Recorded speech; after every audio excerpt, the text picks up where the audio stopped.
I postoji vam točno razlog znanstveni zašto se to radi.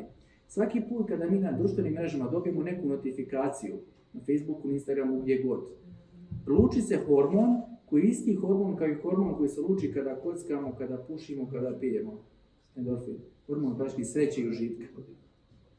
I onda svaki put kad dobijemo tu notifikaciju na Facebooku, isti je osjećaj kao i kada bacamo ono. Znači, to znači da je to jako adiktiv, znači da postajemo ovisni o svemu tome. A zamislite, sad smo mi još, ajmo reći, stariji, pa možemo se boriti jako teško.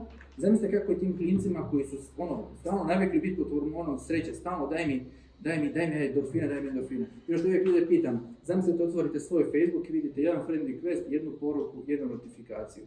Šta prvo otvarate? Poruku? Znaš, šta je prvo? Znaš, šta ti je zanimljivije? Ko te je dodao, ko ti je poslao poruku ili ko ti je nešto lajkao?